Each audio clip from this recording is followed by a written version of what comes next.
welcome back, everybody.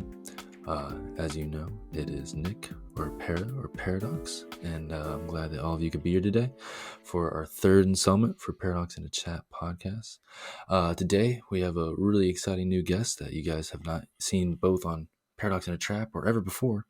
We'll get into him a little bit more, but just giving you guys a little rundown of what we're going to be talking about today. We're going to be talking about Lee, my good friend here, talking about his experiences, how we met, how we know each other. We'll also be going a little bit into his streaming and kind of like his connection with video games and looking forward to the future with that. So that'll be the main topic. But first, Lee, please introduce yourself. Hi, everybody. I'm Lee, or otherwise known in my sort of like quote-unquote professional world as Virinal. I'd say it's professional.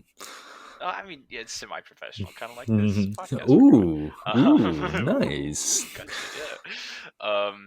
But yeah, so I go by Virinal online, anywhere that I play games, things like that. I stream on Twitch at twitch.tv/Virinal for anybody that, I've got to put one. No, don't worry. I've got to put at least the description so will be know. littered with all your links. Don't worry.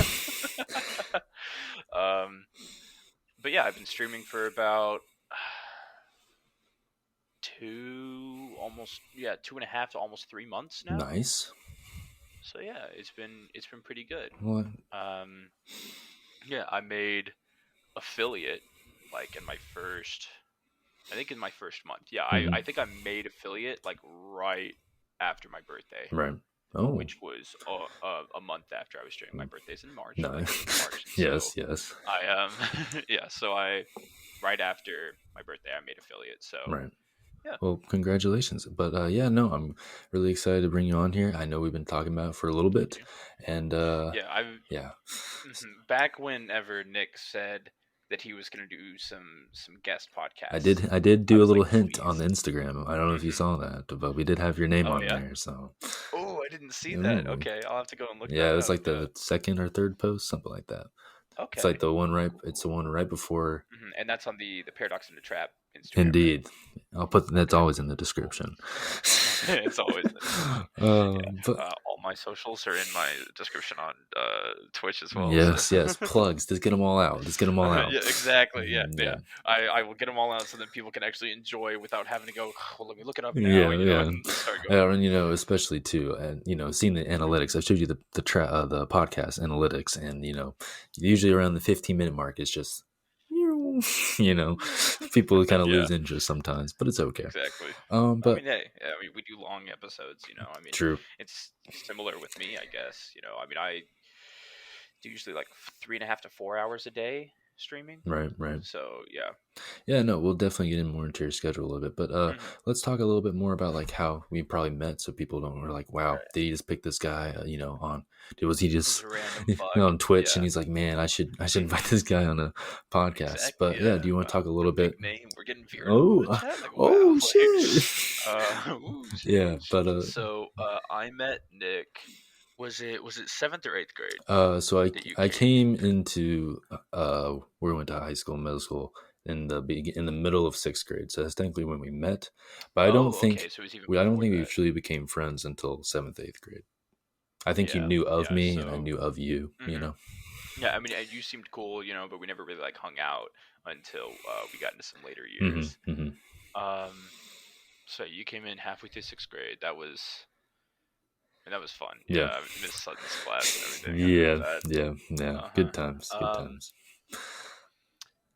I remember like I knew Nick was cool, right? I appreciate it because look at the man. He's glorious. I try my best.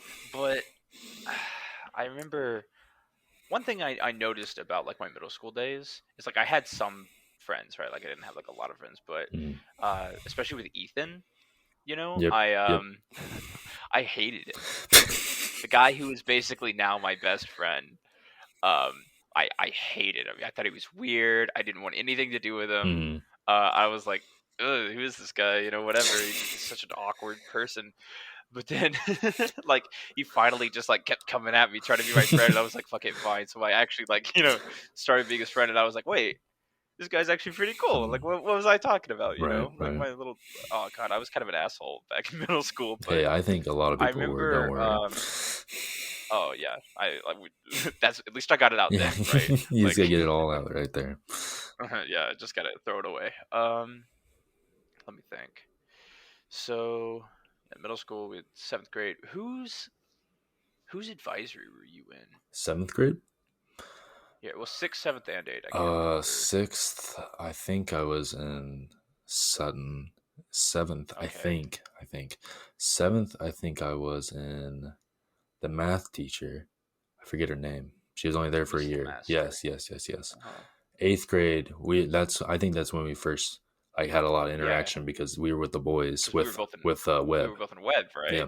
Oh yeah, so we were in And bro, our our Latin advisories, yeah, teachers. and we did board that games. was that was the best part of the Oh day, my dude. god. So we had basically the way our school worked is we had basically two like times for advisory. Advisory was the same thing as homeroom for those of you who Hmm. are like, what the fuck are you talking about? Right, right. So we'd get there in the morning before we go to actual classes, and that's where we kind of meet up and get ready for the day. Usually be about 15 minutes. And then it was also after lunch we would go to advisory. Right? Or was it the other way around?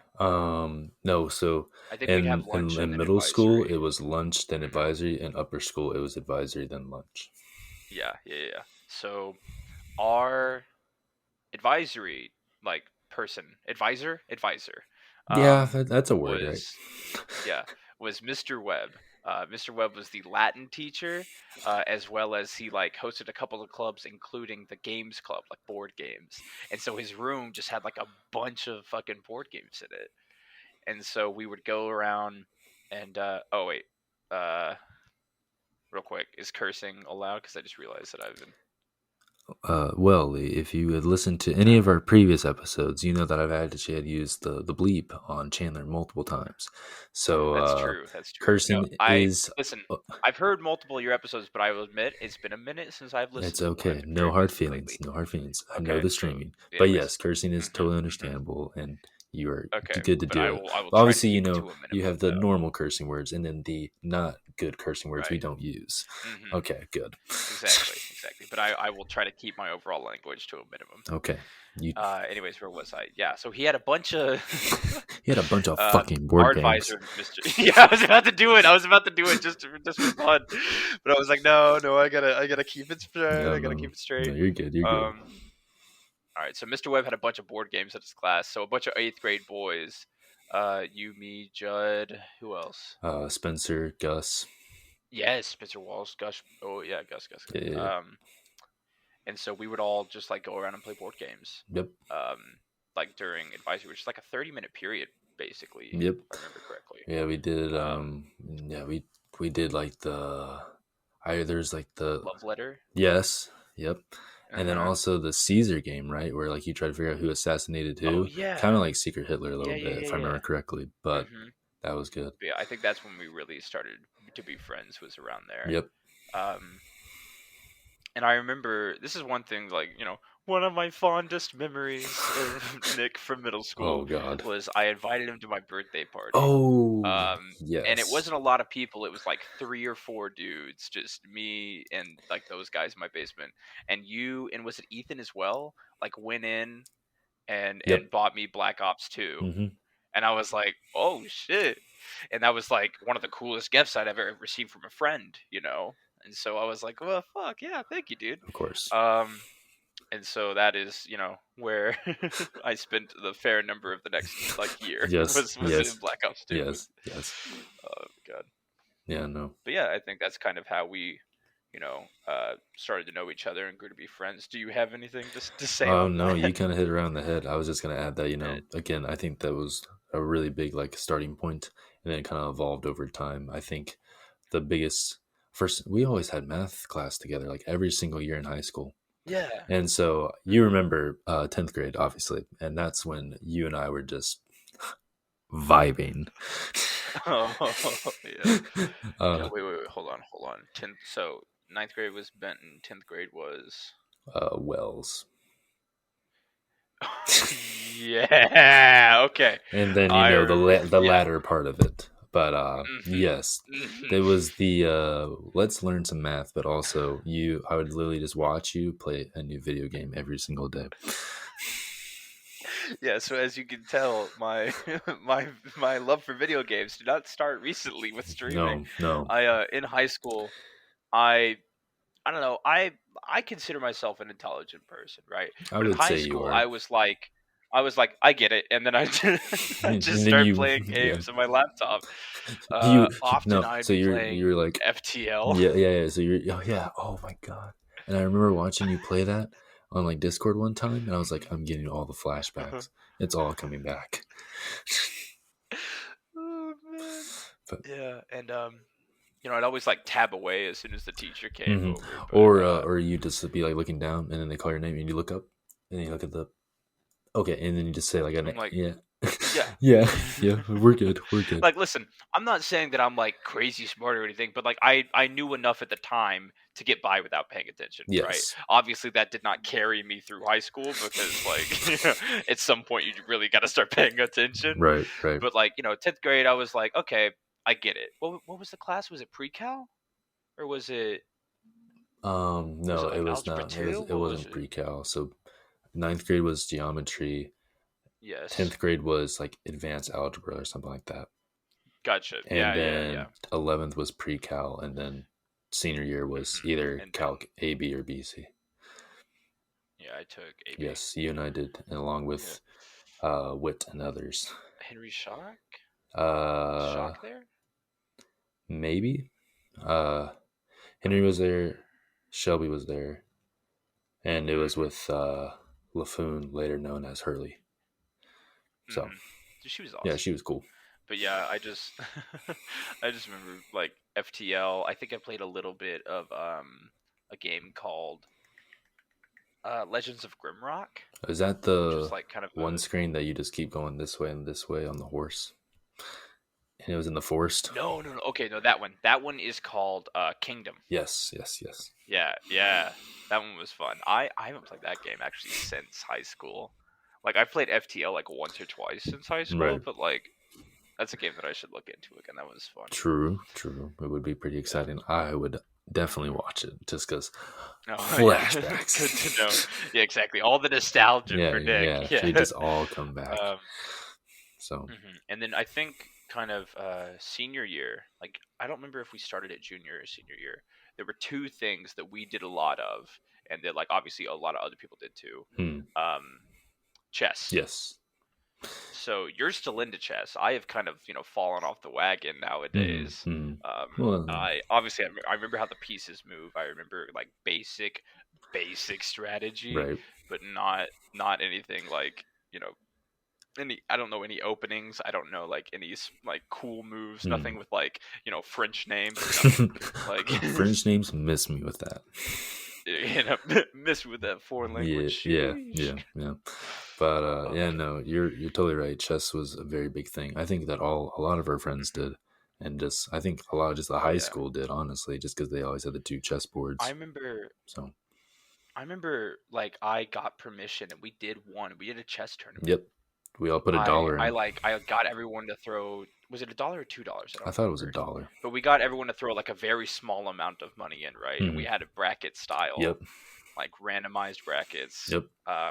And I played Kinsey first, and Kinsey literally took the longest game ever, and he thought out every single move, and then he beat me, and I was very salty about it. No cap.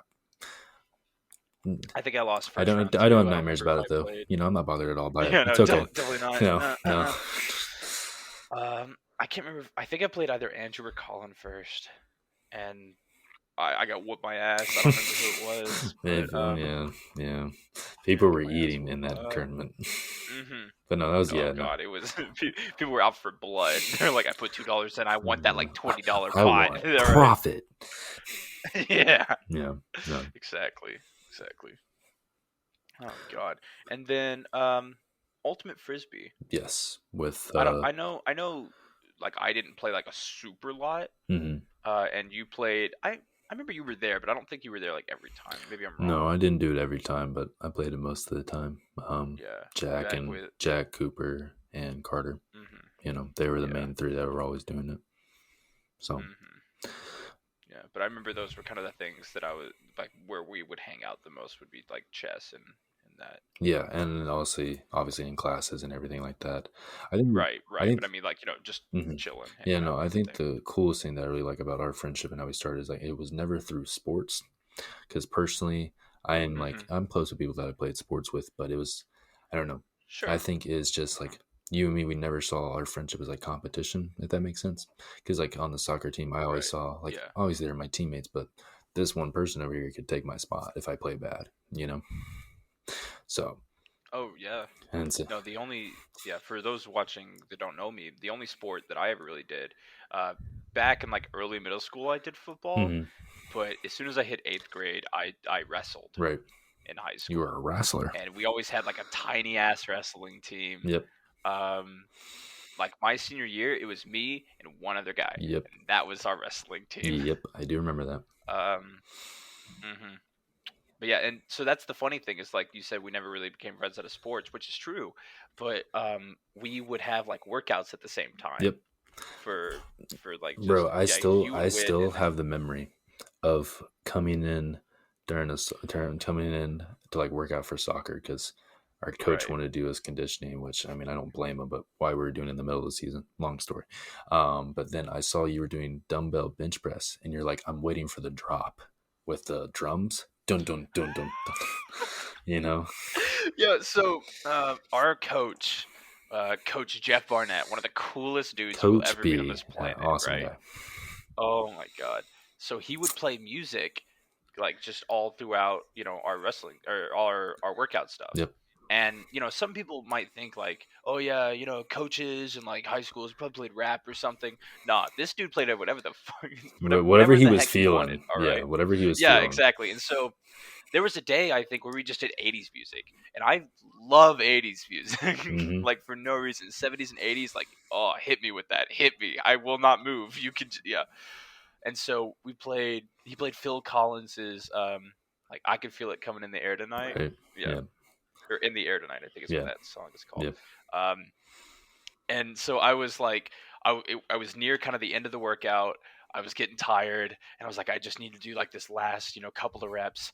And he's playing, and I'm just like sitting there with it, Yeah. right? You're just waiting. And then, yeah, and so it, was- Nick's like, "What are you doing?" I'm like, "Wait for the Yeah, drums." I He's like, remember. I What are remember you talking about?" because you literally had your shirt off and everything. I was like, why are you not doing the rep? Well, like, what are we Yeah, waiting for? I was like, "I'm tired. I'm waiting for motivation." Yeah, and so Phil Collins in the background, just like, "Who ways to roll? The strangers to you and me. Do do do do do do do do do do. Coo. I can feel it coming Yep. in." Yeah, like that's just where I Yep. was for I that. have that memory up there, right there. Like exactly. Yep. I Yeah. can picture it and everything. So Uh, I remember. I remember like Coach Barnett coming over and be like, "What are you doing?" And it's like, "Hold on, I just need motivation." And then like he came back a little bit later, was like, just watching me yeah. go. It was really Yeah. funny. No, he was an awesome guy. Yeah. No, Wit and I and him always listened to 70s and 80s in the morning. So Hmm. yeah. No. It's a good time. Yeah. It was always a good time. But yeah, and so from there, obviously we graduated from the same high school, and then Hmm. we went separate ways. Sadly, I mean, I think I Yeah, went. you had to move halfway across the country, Yeah, I kind of and went separate ways from everyone. um, but yeah, do you want? and then I kind of got do what? Yeah, no, I was gonna say, do you want to talk about your college experience a little bit? Maybe like how did you feel going into college, everything Sure. like that. Yeah. Maybe a little bit. Um. Yeah, for sure. So I one of the first things I did was like I had a random roommate, a guy named Hayden, who I really really like. He's a good friend of mine now. He also actually ended up moving colleges. He goes to Utah now for video game I design, know which is he really is really cool. sick. Um, yeah, dude, oh my god, looking at some of the stuff that he's made, like he likes doing pixel art Right. just like for his own, which is he looks really fucking good as looks really freaking good as Oh my well. god, it's okay, Lee. Um, Just let it flow. all right. Just let it flow. I'm sorry. I'm used to just like bleh. Hey, don't Um, worry. I'm used to it too. I just let it go. It's all yeah. good. But he's done some 3D model work, which looks like in Unity engine, and it looks so good. Like I would play the level that he made. Hmm. It looks really, really cool. He did it based off of Destiny, actually. He did it based off the Scarlet Keep, and it like you can tell that there's inspiration, but you would not say It's like like, he oh, ripped it that's off. in the Scarlet Keep. Yeah. Yeah, no, he didn't rip it off, but you could definitely tell that the inspiration is there, and it looks really I good. bet. He sent me a link for it a while back. Actually, I might be able to find it for you if you want. For sure, I appreciate that. Yeah, maybe after the podcast. Of course. But yeah, so I had him as a roommate. And I was in the honors college at the time. That did not last super long. Hey, don't worry about it. It happens to the best of us. But I pretty soon I joined a fraternity because I never saw myself as a big fraternity guy, especially with the stereotypes that fraternities are. But I said to myself, like, one, it'll let me meet a lot of people, right? And like maybe they're my dad was in a fraternity, and so I'm like, well, maybe there's some connections that he still has today, even that he knows from fraternity guys. And so I just said, screw it, I'll try it, and if it's not for me, I can always leave. Like, they don't force you to stay. Yeah, if you want to leave, it's not a binding contract that you sign with blood. No, exactly. So. I don't like slit something. I don't have to take a knife to my palm and then No. It's just I come if I want to, and if I don't go all the way through pledgeship, then like I could just leave. But I did, surprisingly. People, no, I say that kind of as a joke. People think really harshly on fraternities for a couple reasons. How they treat women in some ways. Yes.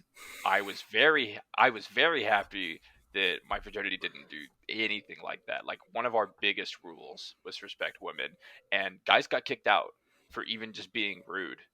Like, nothing, like assaulty at all, but just for like being rude to a girl, they got kicked out. They were like, fuck you, don't come back here.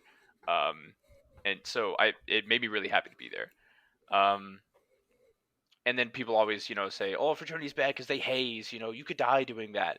And like, sure, was there some like things that were kind of just like joking around, and like the members, would like play, just not like haze us, right? Not in the way that people think about it, but kind of like, I'm gonna use the word haze for lack of a better term, but kind of just mess around with us and haze, nothing that would ever hurt me, or nothing that I didn't like want to do in terms of things that I felt scared doing. Right. There's no like full on harassment or anything like that. No, exactly. Right.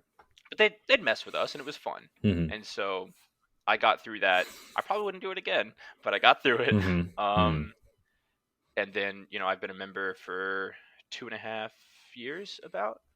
I lived in the house last year, which was a lot of fun. In terms of school, though, I came in with a lot of college credit, because you and I both took AP classes. Right. No, we kind of racked it up a little bit, but yes. And so I started college in some more intense courses than I think maybe I needed to. I started with University Physics 2. Which is electromagnetism.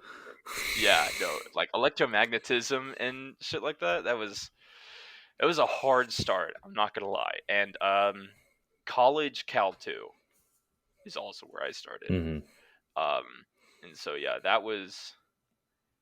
It wasn't it wasn't the worst thing in the world because I got through it, but it wasn't easy. Luckily, my RA actually for my dorm was also in physics 2. And so nice. We were lab partners. So if I ever needed to like work on homework or anything, I'd just go over to her door and I'd be like, "Hey, Ashlyn, like, what's up?" Right. Like Ashton. And so also we'd have to like scan our homework, right? In order to turn it in, and she had a scanner and I didn't, so I'd just go over there every time we had homework due. We'd be like, "Hey, can I use your scanner?" And she's like, "Yeah, come on, Lee, it's okay." You know what else is funny, actually? What? The RA on the floor below me was Anna Topher. Really? I did not know she was an RA. The more you know. Yeah, Small dude. world. For I think 2 years, and so I'd go and hang out with her. So she's a girl who's 2 years older than us that went to our high school, and my sister was 2 years older than me.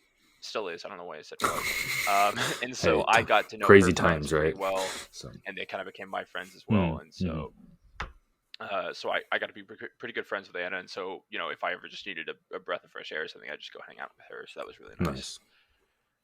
Well, that's good. That's Um, great. I mean, I think yeah, it's something that I wanted you to really touch on too. Is like the fraternity life, because I know especially people up here in Madison was very a lot of people are very hesitant of the fraternity life, to say the yeah, least. and honestly, for good reason. There are a lot of things that aren't just allegations and aren't just hearsay. Like there's a lot of shit in some fraternities that isn't good at Right. all. It's really fucking awful, actually. And they're where I go to school too. I was, not necessarily lucky, but a little bit, to because the way that you get into a fraternity is that they choose you and you choose them. Mm-hmm. So I was lucky enough that um, the people I wanted to go to also chose me, and that's where I got to Mm-hmm. Mm-hmm. go. You know, we we had an issue with a guy that was a member that did some things that didn't get out because the girl who was involved, unfortunately. But she came to us and said, "Listen, I love you guys as a house, but your fraternity member did these things, Right. and so we kicked him out, and he left school even." Right. And she used to be one of my really, really good friends, but she didn't come around a lot anymore after that. So, the stories are real. There is stuff that goes on, but I was fortunate enough that we took those things very seriously, Mm-hmm. Mm-hmm. as a fraternity and stuff like that. God, I just still, feel bad for about that stuff, Right. but I won't, dwell on No, too no, heavy a please topic like don't. that. But I appreciate Um, you sharing. Sorry for bringing up But yeah, some past I will just things, say but that like there is reason to be tentative, but there are a lot of places, including the majority of my fraternity and like places in other schools and things like that that are kind of grouped in with it just because it's the same type of yeah, organization, but it does not mean that it's the same type of of people. course, yeah. I mean, So yeah, that's the big thing guess I'm trying yeah, to say no, here. and I really do appreciate you sharing that, because again, I think a lot of people when they hear the word frat or sorority, it's just like Hmm. you know certain phrases or certain images just come to mind, and Exactly. you're just stuff like that. So Hmm. I really do appreciate you sharing on Yeah. that. As you, My dad actually hates the word frat, which oh, is funny. Like he's like, it's a fraternity. It is not a frat. which at the which dinner I think table, is Lee, we hilarious. call it a Hmm. fraternity, nothing else and nothing more. No, it was my sister actually that he has to Oh, correct. oh, Yeah, I know. Yeah, so I know how to talk around my dad, but yeah. right. So sorry, you were gonna say something No, before I cut you no, off no though. worries, no worries. But I again appreciate you sharing that stuff, and I know, as you said, you had kind of a rough Of first course. semester Yeah. and all that stuff. But do you want to talk a little bit more about like how Hmm. COVID impacted things? Did that change? I'm guessing it changed a lot of things, but how did you feel about that going into that, and did that lead Right. to It you changed a lot. exploring any more interests or Um. anything like that? So there were, I would say, both good and bad things Mm-hmm. about COVID. So, I my sophomore year, my second half of my sophomore year especially, did not go well. Mm-hmm. I was dealing with a lot of things personally, still kind of am, but like they've gotten better. But at the time, like I, was having a hard time going to class Right. and like getting up out of bed and everything even. Um, and one thing that was, slightly beneficial about COVID is that like I have zero excuse not to get out of bed, just sit down at my desk and log in, Right. Right. right? Right. Like, sure, I could be like, okay, I mean, when before COVID, it was easier to find excuses, I Of would say, course. Yeah. for myself, things that I shouldn't be excusing myself for, but I still would, just because, like, being in a mindset like that it's really unfortunate, No, I know. I know. for Yeah. anybody going through it. I know what you mean. But I know what you mean. yeah, COVID, definitely helped me get back into school, actually, which is not something a lot of people say. Plot twist. So I would say I had a little bit more of a unique experience with the pandemic, actually. Interesting. Please Um, expand. so I mean, just the fact that we all went home, Right. Right. right, Right. for those last couple of months, um, and so that semester, because of how it had gone initially, didn't end well. Mm-hmm. Um, and the one after that, I will say, was still difficult, but it was just easier to kind of get my head around, Mm-hmm. you know. and to get more of a work process like in order, just because I was always had access to be in class, Right. even if I wasn't physically going. All I had to do was click like 5 Right. buttons, and then I could hear my teacher speak and like start processing things. Right. So it definitely, like, that's one of the things, like, I figured out online class was beneficial for that, especially. I know there are like ups and downs to Of both, course. Of course. really. Um, but yeah, that's kind of at least my personal experience with it. Nice. Well, I appreciate you sharing. I know it's a very hard time for a lot of Yeah, people, man. but I think Yeah. it's also nice that you could see the positive side of it a little bit. But Hmm. talking about like that accountability, I know how you feel. The amount of times that I would wake up, go to the bus stop, and then miss the bus, I'd just be like, I don't need to go. Right? I could walk in and Hmm. make it there, Yeah. but nah, I don't need to go. So, Right. Especially because I lived at the bottom of the second biggest hill on campus. oh god, Hmm. And then sometimes to get to class, I would have to go up the second biggest hill and then go up the biggest hill. right? And I was like, it's so far, and I'm not good at walking. Yeah. Walking and it's a Hmm. mess. It's a mess. Yeah. Right. Yeah. What can I do Right. but stay here? Hmm. Right. So, Uh, well, again, thank you for sharing that. Were there any moments that you found like maybe dived into something more of an interest or anything like that? Maybe like During yeah, COVID. during COVID and even after, at the later ends of the COVID, Hmm. right? Anything that you Sure. found that kind of helped pass the time? Yeah. Well, let me think about this for a Of second. course, take your time. So, I found that, um, like, right after COVID happened, Hmm. was hard for Right. everybody, including me, obviously, because I went back home and I was kind of, obviously we were all locked in, we were quarantined, and some people were still like kind of going out and seeing Yep. people, even though they shouldn't have been, but I was just there, kind of stuck. Hmm. Um, I had just started playing Escape from Tarkov, Ooh, and like the February before. hmm And so that is what I did for, the longest time, was just like, do some class, because I wasn't really concerning myself with it at the time hmm for other reasons, obviously. right. And I would just play Tarkov, and I just play it and play it and play it. And Colin did some with me too. He obviously still cared about school. Um, but yeah, so we would play together. Peep the Toad, for anyone who's wondering. That's Colin, our friend. So I'll call him by Colin. Sometimes I call him by Peep. Right. Right. Um, mhm. Even my sister calls him Peep now because I say it so much. Yeah, no, I'm having a hard time to make sure to call him Colin and Hmm. Andrew. It's pretty hard. I did really well in the first episode with Andrew, but sometimes I slip Oh and call yeah, him Drew. And so you're right. yeah, Well, see, here's the thing. That's more of a nickname instead of a yeah. gamer Well, tag. and So you're like, not wrong, especially with Max. I'm not gonna slip and call him father. So yeah, Ibrafina. yeah, or yeah, or Ibra Ibra Fenwa, and or sorry. Finwa. Yeah, no, Yeah, no, I'm gonna about to slip say up because like you. I can barely say it when I. About to say you Yeah, might want to say it right because yeah.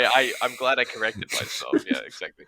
Ibra Fenwa. yeah, Don't worry. yeah, Yeah, he's actually my moderator on my stream, which is the funny part. right. Because I was like, Max knows so much about like Twitter and Twitch and the internet in general. Mhm. Like, if I'm looking for a man with experience, there we go. There's your That's it. guy. Nice. Hmm. So But yeah, yeah, escape from I guess Tarkov, sort right? of in the later parts. Yeah, so yeah, played a lot of Tarkov. I wasn't very good in the beginning. I wouldn't say that I'm good now, but I've definitely learned how the game works I mean, since from then. what I've seen, I mean, obviously, I'm not Hmm. very naive over Yeah, here, but yeah. I think you're pretty solid at it. You're pretty Well, I appreciate that, but I like to think that I'm either like the average player. Yeah, I'm probably just like the average player is where I am fair right enough. I now. mean, I'll give you I'm credit not like god a tier. slightly above Yeah. average. And then on your really good Yeah, days, I would say maybe. slightly Maybe. cracked. Oh no, here's the yeah. On my really good days, I would put myself slightly above average. And on bad days, I'm like, what am I doing here? Yeah. Um but yeah, I'm actually really glad that I'm kind of glad that we had to reschedule. So we were originally supposed to do this. I think 4 days ago on Monday. Yes. Yeah, and now we're doing it on a Thursday. Yes. But the Monday in question, I I got tilted. Oh, I got yes. really tilted at Tarkov. On stream, and it's still on there. First off, I was just dying a lot, which never helps. But also, there was a fly in my room, and Oh. I don't know what it was, but it would just like kept buzzing next to me. It was like getting on my hands and everything, and it just made me so mad. And the fact that I couldn't play, the fact that the fly was here, and just like I hadn't gotten a lot of sleep the night before, and I was just like, you know what, screw it. Sorry guys, I'm into the stream early. Like I gotta go. I can't deal with this right Right. now. I gotta go, Right. dude. Right. And so yeah, that was so Tarkov still gets the better of me sometimes, but yeah, I've definitely learned a lot about it in general. Mm-hmm. But I would say Tarkov was definitely like beginning COVID stuff for me, Mm-hmm. you know. And the way Tarkov works is like you level up and you do quests and you get experience and everything, right? And then every couple of months it just wipes. And so the whole game gets restarted to level 1 for everybody. And that, in my opinion, is when it's the most fun. Right. And so, I'll play a lot during the beginning of the wipe normally, and then kind of teeter off at the end. Mm-hmm. Mm-hmm. So during those times, I would fill myself with like other games. We got really, really big that year into Destiny 2. Yeah, exactly. Hide. Hit For with it. audio listeners, I dabbed on the haters. I'm sorry. Yeah, dabbed really hard, like quad dabbing, just continuing. Very violent, but very powerful. Kid. Yeah, yes. Yeah, exactly. And so that I think, because like we talked a little bit after high school, right? Yeah. No, I think like you were in a different college, and like I was, playing a lot more games that like you didn't have, or like you just weren't that interested in, which is fair, obviously. Yeah, I mean, but once the squad started playing Destiny 2, is kind of when we got together. Yes, it's where I wouldn't say it was rekindled because I don't think it was lost, but the flame got brighter. I would say it had, yeah, it almost like blossomed in a way. Yes, very like very well put. Beautiful rebirth. Yes, I would agree. But yeah, so that was a lot of fun. That was the first time I think that I'd ever done a Destiny raid. And I played D1 too. I mean, I was a lot younger then, and I didn't really like have anybody to play with. Because I guess I didn't ask around. I didn't know that Nick was a god at Destiny. I wouldn't say I'm a god, but I also I just had a lot of free time. But obviously, like Destiny 1, I think was exclusively console, wasn't it? Yeah, and I was not like a great console gamer. Like I'm okay. I really like the Fallout series and stuff, but obviously that's not like PvP. Right. And so I was not a great PvP console player. I was okay at Black Ops. I was more of a fan of zombies than anything else. Yes. But once I hit PC, that's when I was like, okay, I know how this works. Like, yeah, I got some reaction. We can stand here. Yeah, exactly. But yeah, so playing like D2, I actually got like a little bit good at Crucible. Not great, but like good enough where I can hang. And so, yeah, doing our first raids with the squad, I think that helped a lot through, just COVID and just being, so isolated and everything. Like I cannot speak to how much our like group name, our like clan name, so to put it, is the Quarter Pounder. Right. Clan, right. Like and so I cannot speak to how much Quarter Pounder like helped me through that. Honestly, yeah, no, I think that was. I mean, I agree with you. Also, given sadly that I think the biggest thing that changed was from I was obviously still a console player at the time. I didn't go to I did not go to the light side until very very recently, but I was still able to be there and be involved and see you guys have fun and be supportive, and that was just. I mean, that was a highlight for me. Nick, before Nick got a computer, a PC rather, like obviously you have a computer. Before Nick got a gaming computer, he was our coach, right? So I sometimes still call you coach. Like, it's a little bit more rare, but like that's, he has become the Yeah, coach. no, I appreciate it. And so I remember, so what Nick would do, right, is somebody would stream in Discord, right? So it's just in the channel, Right. and there would be the 5 of us rating, or no, 6 of us, Yes. right? Because there's 6 people. Yep. Yeah. So it'd be the 6 of us rating and Nick, and Nick would just be Plus watching, one. and he wouldn't tell us what to do, right? He would not tell us what to do, but if we were ever stuck or we needed help, he'd give hints. If someone, because we played all the raids blind, completely blind. We'd never done any of them Impressive, by the before. way. That's It was committed. so much fun, dude. And so we didn't look anything up, right? Nick was our little paperclip, little clippy. So if someone started to get on the right track, he's like, okay, try exploring that more. Like during the actual bout. So he's like, okay, you guys keep throwing yourself at it. You're not really getting anywhere. Go ahead and take a minute and talk about it. He'd kind of focus us up. He helped me learn what comms were. Like keeping comms clear, because like that had never been an issue before in video game, right? Yep. Like I'd never taken anything seriously No, enough yeah. to No, you're right. The amount of times I said, "Comms clear, please. Comms clear." Yeah. Like you're not even playing. You're like playing Crucible on your Yeah, Xbox or I something, was. just hanging out. And so you're like, oh, you guys are at that part, okay? Yeah, you'd be watching like half the time. It was hilarious. And then, but yeah, that was a lot of fun. And the amount of fun and the beautiful things about those raids is that you can make up your own callouts. One of my favorite ones that you ever made, I think the group made, was Scotty. If you remember that one. Oh, I think that might have been me actually. Yeah. We did. Was that Crown? Spire. Or no, Spire. Right. The hardest one. So we did. For those of you who don't know, Destiny 2. There are very long events. So if you don't know what you're doing, it could take like, I don't know, 5 hours, which it has 6, before. 7, 8. Luckily, now that we know what we're doing, it takes us like maybe 2 hours, right? Yeah. But when you first are figuring everything out, there is a specific raid called Spire of Stars, and it's like, raids are a lot to do with like killing enemies, but also like puzzles and figuring things out, and like a lot of different mechanics that you just have to learn and pick up really quickly. And so there was one part in the raid Spire of Stars where somebody gets beamed up into like a map room of sorts. It's really, really cool, actually, and I recommend anybody who like is thinking about playing Destiny, go ahead and try it, because it's like raids are really fun, especially if you're able. Like, it's hard to do now, but if you're able to go in with no knowledge and like not have anybody spoil it for you, they're amazing. One of my favorite things in games, honestly, is Destiny 2, like fresh Destiny 2 raids. Yep. No, I definitely agree. I got a lot of fun.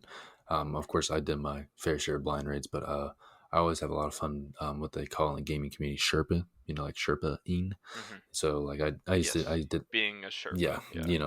I did that a lot on Xbox, and so it was always fun to see people's reactions to all that stuff, and also especially when you're my friends and close friends, I get to see you guys have fun with it. Exactly. I mean, do you remember also the Tokyo Drift race?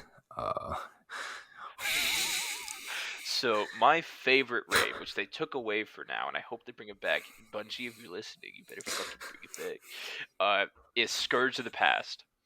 And I don't know what it is about me, but I am kind of fascinated with maps that aren't real. Like, it doesn't matter if it's like a fantasy map or like a sci-fi map, what have you. If it's not the Earth that I know and it's on like some sort of topographical whatever, I'm fucking about it. And so Spire of Stars had like a lot of map reading at it, which I loved a lot. But also, there is a part where you would get on like your speeders, right? They're called sparrows in the game.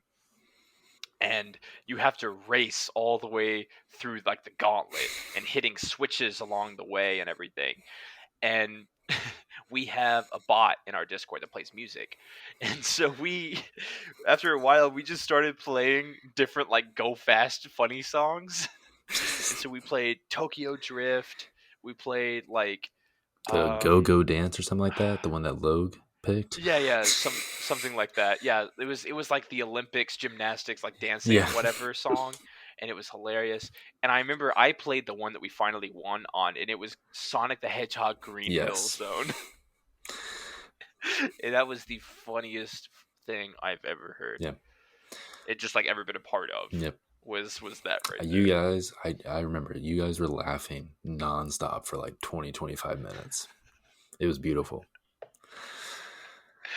It was so much fun. Yeah, it was beautiful. And I wouldn't trade that moment for anything. And I'm also very satisfied too that I think I told you it multiple times. I said, Lee, you will love Scourge of the Past when you play it. And and so I was so excited for it. Like that we did like 3 or 4 raids before that one. And I was so hyped for it that once we finally got there, I honestly thought I was going to be overhyped for it, but it was everything that I wanted. Yep. So it was very satisfying.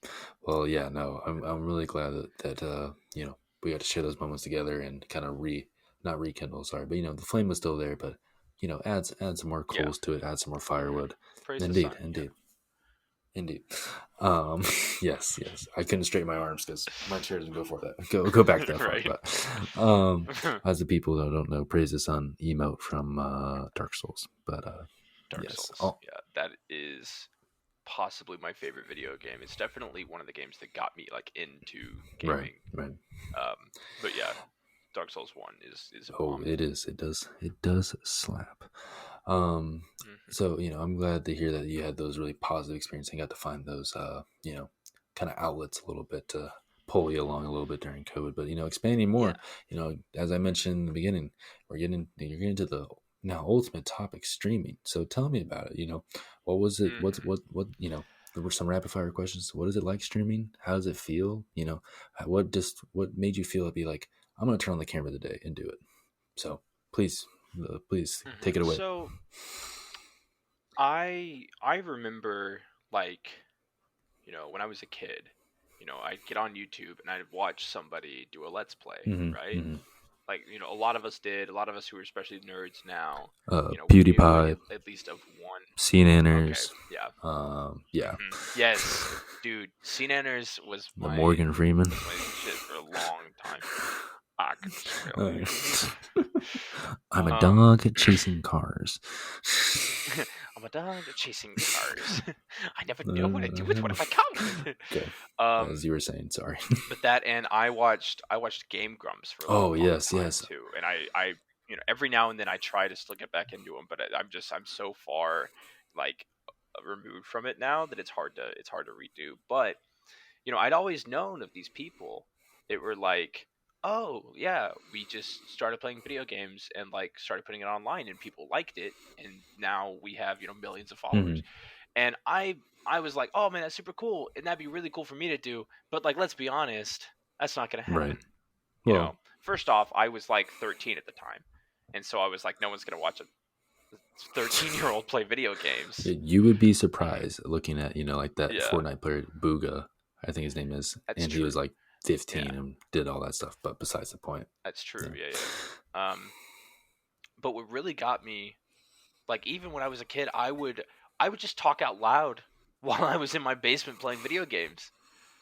Like, I would do it just for fun, and it was a lot of fun.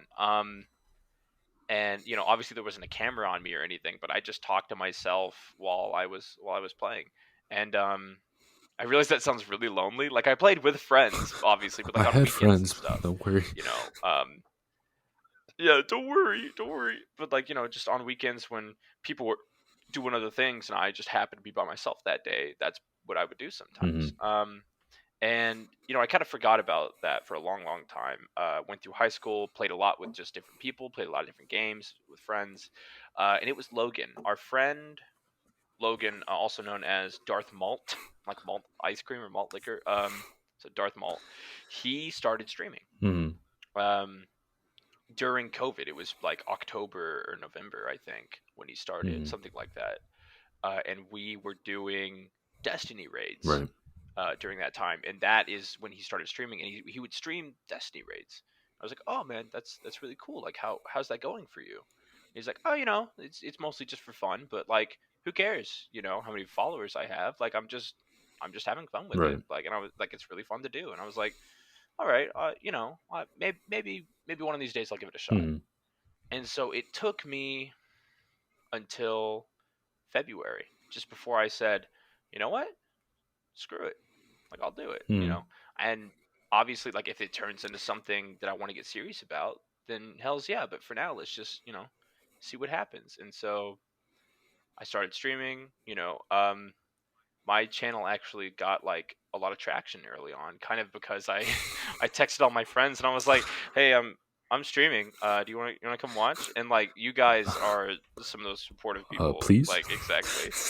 Yeah, it's like, "Hey, I am I'm turning on the camera and playing Tarkov. Who wants to come watch?" Yeah. Like it Yeah. was just um yeah, you guys were really really supportive right from the start. And I made affiliate, like I said, within a month, which was amazing.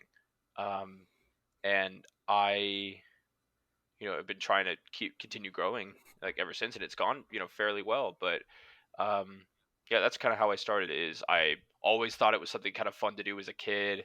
Um, Logan started doing it, and he said it's just for fun. Like, who cares what happens with it? As long as you're enjoying it, then go for it. And so I did, Right. and that's has kind of brought me to here. My channel now has 70 followers. Nice. I've got a little over 1,000 views. I just hit 1,000 actually, like 2 days ago. So really, really Congratulations. cool. Congratulations. Thank you. Yeah, but yeah, it's been really fun. Just to do it. Um, Remind me, how did you get started in podcasting again? Well, that's just a great question. So Chandler and I, the biggest thing was him and I realizing that when we were talking and stuff like that, we go on for hours and hours, obviously.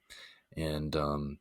as you may know, and as people hopefully know from Paradox in a Trap, is that Chandler and I had Right. never met each other in person and only interact with each other through gaming and online, right? And so Hmm. many times Chandler and I would go like 3 or 4 months without talking. But him and I are still, I still call him one of my best friends because I know that if I Right. text him right now, he would respond. If I called him right now, he would respond. And so Hmm. we just thought we started the podcast during COVID, like in March.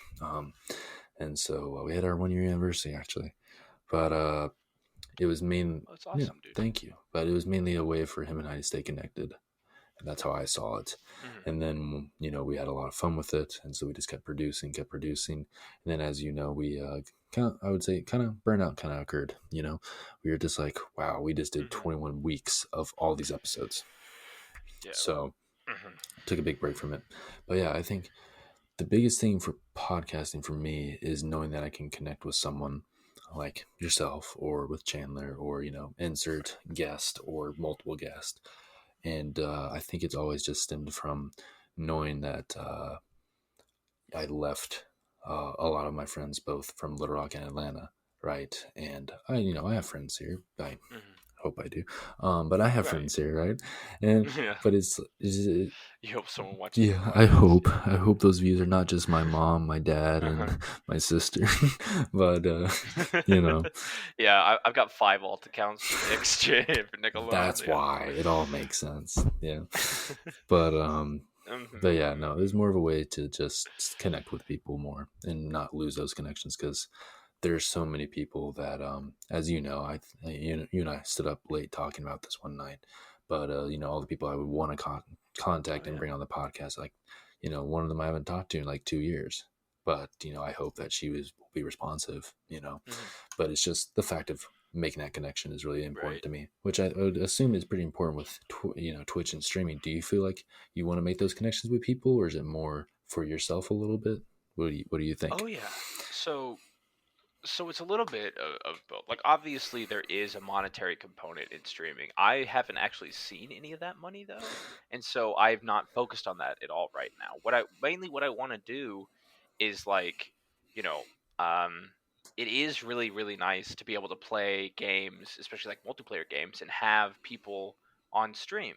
And so, making sure that we can get together even virtually and just hang out, even if there's an audience, even if there's people watching.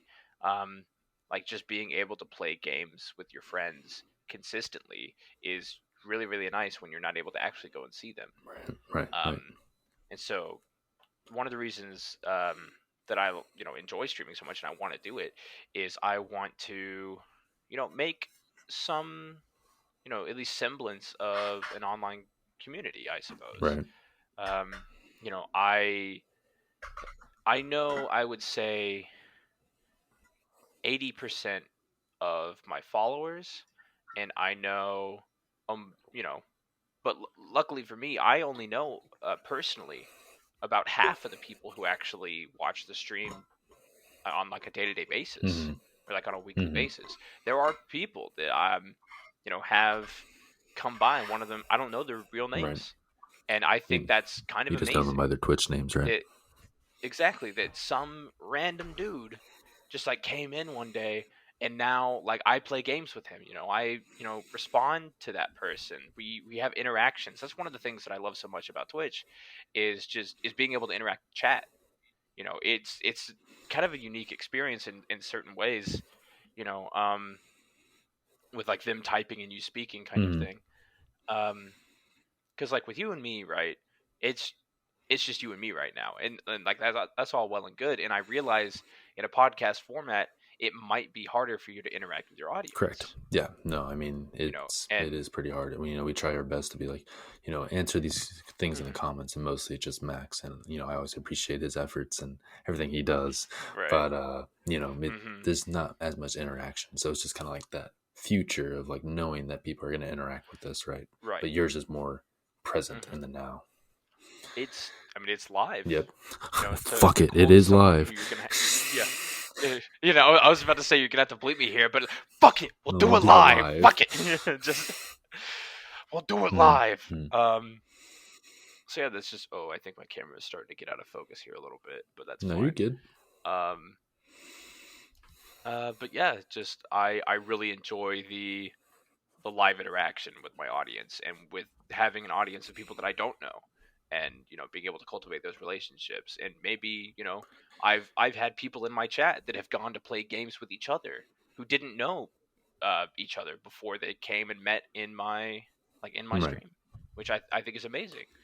Um, which is one of the reasons I actually just made a Discord server. You've seen it. Indeed, I was a guinea That pig is for a little bit, for but yes, I have seen it. exactly, yeah. I was testing out some of the kinks, and so I probably will be updating it as it goes. But I made it one just so I could have a place to stream, right?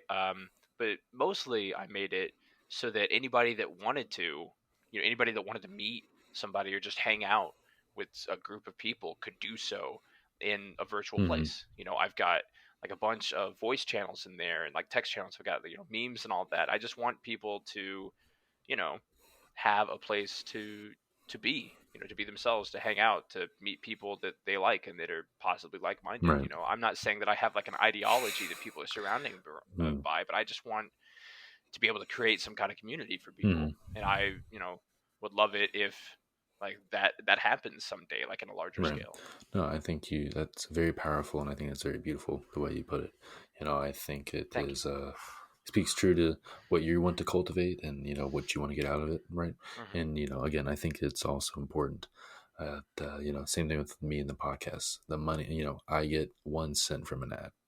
you know, Exactly. cool. Yeah, it's me too, actually. Yeah. Yeah. Cool, love it. But hmm it's just all about the interaction, what you're putting into it, right? And I think the positive thing is, Exactly. in all great relationships, right, you want to put in what you want to get out, right? And I think that with your hmm Twitch and your streaming, you're able to put in a lot of effort, and not you might not receive it right away, hmm but it's more of a progressive thing that you will see later Exactly. on. So, hmm but I think with a lot of types of online platforms, not just Twitch, but your podcast, YouTube, even making music, that everything you do should be and hopefully is like, even if you're not seeing dividends right away, it's a stepping stone to the next thing. mm, mm, You know, like you are building off of like my first stream, I think accidentally went for 5 minutes. Like I was just testing it out, so I like went live and something went wrong, and I was like, oh fuck, whatever, and so I went on to stream for an hour after that, right, and then like I started figuring out what a schedule looked like, how to operate my own software, like all these things. So it is all a learning process, and like everything you should be doing it for anyone. I guess I'm talking now to people that might be into or interested in things like YouTube, Twitch, podcast, whatever, just some form of Yeah. media, Interests, passions, some maybe taking form the of next entertainment. step. Right. Exactly. Like, yeah, I mean, this goes for everything, but I guess I'm speaking about it specifically in kind of online entertainment. Um, it doesn't matter if it works right away. It's not going to. Right. There are so few people who get big randomly and then just stay there, right? Mm. Um, but if you can, just the slow burn works, I guess is what I'm trying to say. Right. Like start somewhere, and you can build off of everything that you're doing, even if it doesn't go well. Right. Um, yeah, I don't realize, I don't know why I just got on top of a soapbox No, there. no, no, no, Um, no, no. Don't apologize or anything like but that. But no, but yeah, it speaks true to your character, and also I think it's a very impactful thing I that suppose, people need yes. to hear. I think a lot of people are wouldn't say afraid, but are hesitant to take that next step. And And I mean, hell, I yeah, was. Yeah. and like I think you put it really well, saying that that first step, it's gonna be a sloppy one. Like you look at your Hmm. first stream, or you look at my Chandler and I's first podcast. That editing, the audio editing is trash. You know, it's terrible. But obviously, I Hmm. improved, and now I use different systems, Right. and now I know how to edit a little bit more and stuff like that. So it's that For sure. progression, right? I think the biggest thing is, Hmm. maybe put it in a little more poetic terms, is like that first step. It's a step. It might not be your best step, but it's a step. Yeah. So It might even be a stumble, but as long as you can pick yourself back up, you are falling you've got forward. something going. So Yeah, keep that in mind. If you fall, you are falling right, forward. Yeah. right.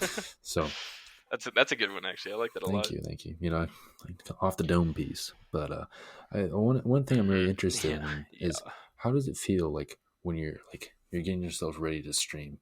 Do you feel anything different? Do you get kind of nervous still? Do you feel like maybe I need to change Um, my persona a little bit? Is there like a streamerly and then a non-streamerly? Talk about that a little bit. I would say that one thing that I try to do, and that oftentimes, admittedly, I failed to do, is I try to be more energetic Mm-hmm. when I'm on stream, and not by a lot. I'm not trying to be like, "Whoa, what's up, guys? I'm Viridal. Welcome to the stream." Like, no, Fucking radical. God, I'm not a fucking '90s commercial for yogurt. Okay, I am just some guy who wants to get to know people and wants to stream and have a good time Mm-hmm. with random people on the internet. Um, and so like I try to make sure that I'm putting myself out there, because I noticed when I'm playing games more like Tarkov and things like Mm-hmm. that, um, I can get kind of quiet Mm-hmm. sometimes, because I either just because I'm focused, or like if I feel like I'm not having a great day for whatever reason, I can find myself kind of getting a little bit more sheepish and smaller, um, for whatever reason. Um, but one thing that I try to do is always be able to interact with chat and have some form of life in me. um, so I wouldn't say that there's like two different versions of me, but I would say that there is definitely like there's Lee, and then there's like Lee plus, you Gotcha. know. I think it's a Hmm. nice way to put it. And I would say Lee plus makes it on stream, you know, a good 75% of the Mm-hmm. time, Mm-hmm. or like at least in the beginning of streams. Hmm. But yeah, most of the time people are just getting me, which I think is what needs to happen.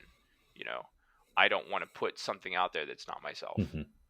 Um, yeah, but obviously there's, I'm taking roids before I go on stream. Right. There's some kind of enhancement that if you want people to notice you, that you don't have to do, but it helps a lot to do. So I don't do it a lot. I don't like have this big personality or anything, but I try to be engaging and try to keep myself awake and like ready to go with whatever Of happens. course, of So yeah. course. No, you know, I definitely agree with you that it's I'm sorry if I wasn't trying to like lead you and say, oh, there's definitely a different Lee. I think it's No, really no, no, nice no, that no. you way you put it is like you try to be yourself, and it's just the little adjustments that you make, right? Hmm. Like your energy, Yeah, interacting more, stuff like that. But right. those other 25%, I know how you feel, especially like just and everyone kind of notices it right away. You notice it too. Like you just kind of close Oh up a little God, bit, and it's yeah. okay. That happens. So Hmm. And that's like again referencing back to last Monday. That's why I closed the stream because I'm like, not only is this like probably not interesting for mhm. people, I don't want anyone to see like that kind of worse like angry part of me because I'm not an angry I person, would never call you an you angry know. person. Well, thank you. Um, but I also like I don't like when I get angry, and so I don't want people to see that. And so you know, I like to put the best version of myself that is still myself Of out there. course. I guess I would say. No, I think I agree with you. I think the a really nice way to put it is that you are putting a product out, right?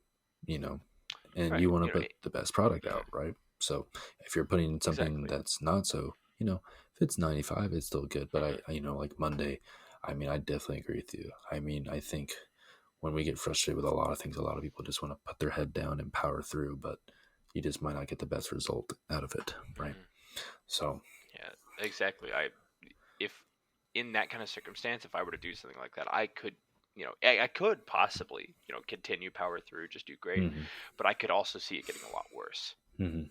Like that is one thing about like content creation, and a little bit with you and Chandler. I don't mean to make too many assumptions, No, but you can get burned out. You've got to know how to pace of yourself course, when it comes to these kinds of of things. course, no, Like have some form of scheduled break mm, for yourself. Mine is my weekends, right? I play Monday through Friday on stream, and Saturday and Sunday are my days. You do not get to tell me what to yep, do, right? Like that is, I don't care if I stay in bed all day or if I eat like a bunch of junk food, like who right. cares?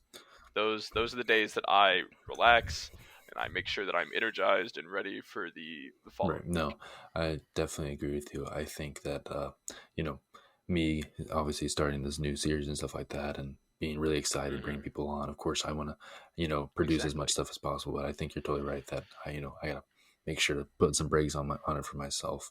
So I don't feel like I've Hmm. experienced burnout one time in last year Oh yeah. with classes and everything. Okay. And it was just I was doing too much and I just crashed and burned, and that was just a terrible feeling. So I know Hmm. I don't know if you feel it, but like you can feel the onset coming, right? And you're like, whoa, whoa. Hmm. So Oh god, and you just get so anxious about everything mhm, too. At least I yeah, did.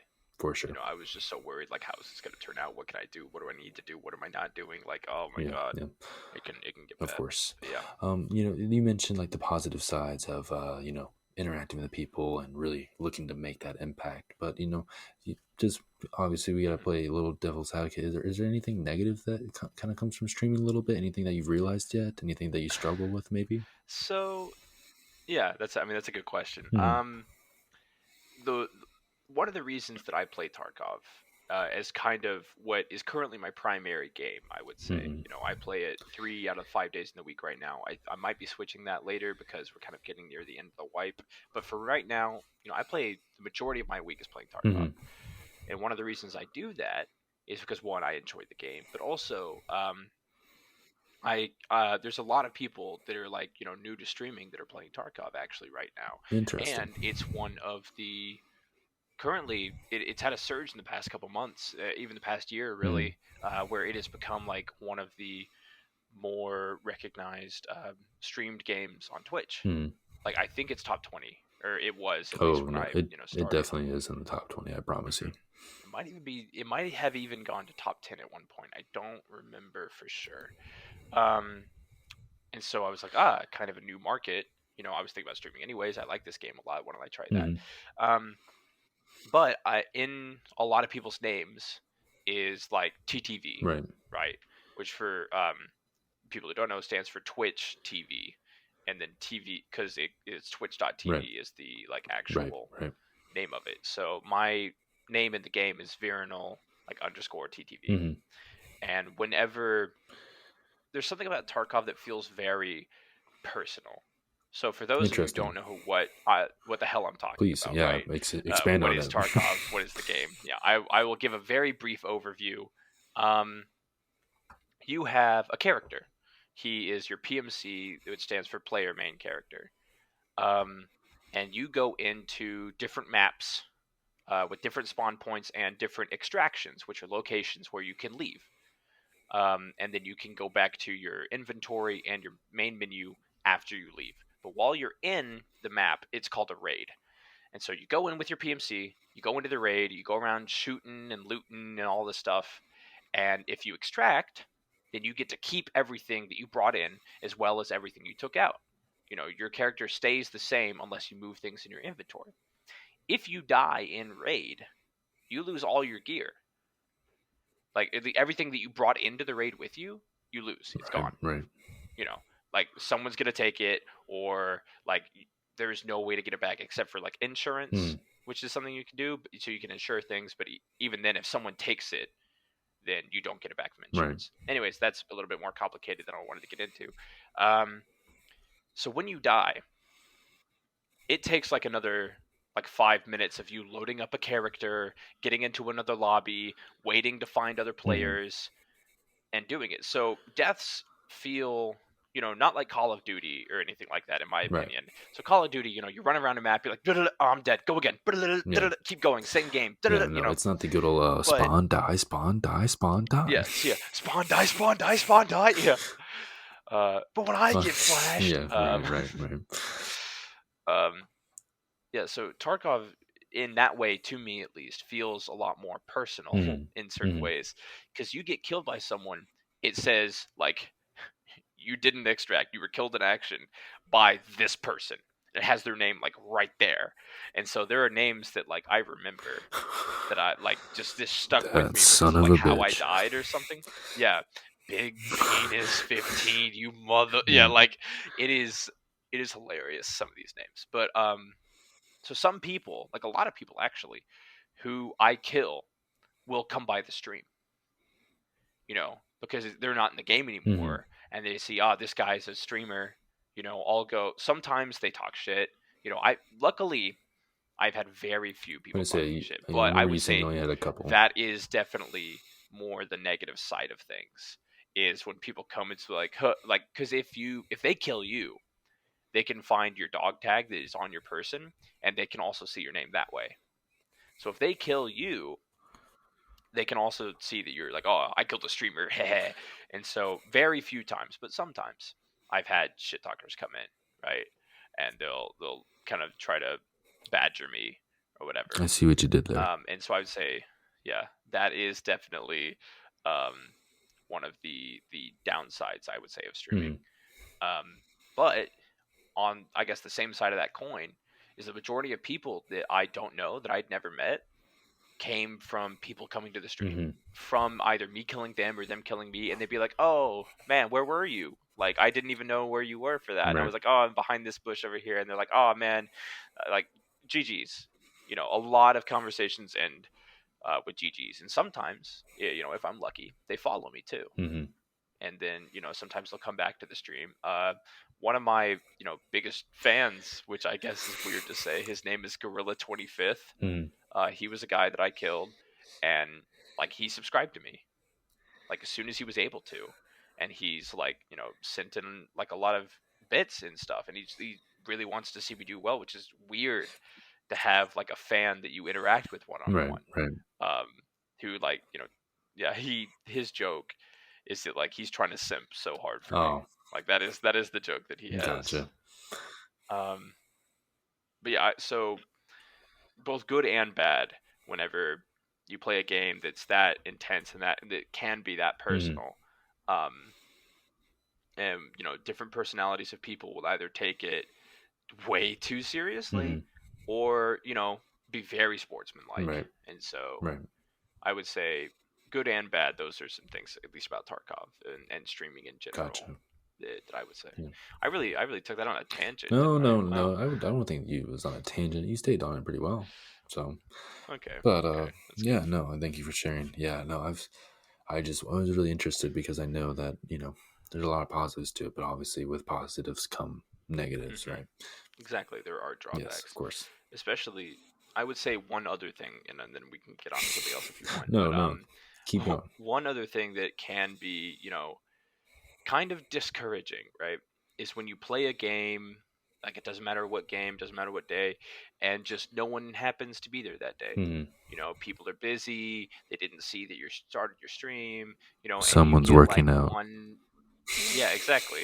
And so then there's like one, maybe two views, like the whole stream. Right. And especially that was a big thing because when I was trying to reach affiliate, you needed an average of 3 views. Like over all streams, you need an average of Right. 3 in order to make affiliate. And so that's one thing that would really get me down is when I only had 2 viewers. So I'm like, well, shit, my average is going Mm-hmm. down. I'm not going to make affiliate at this rate. And so I would get really bummed out about it, especially like, yeah, having like 0 viewers on a day on any time at all is so Yep. disheartening. I'm lucky enough to not have it happen a lot.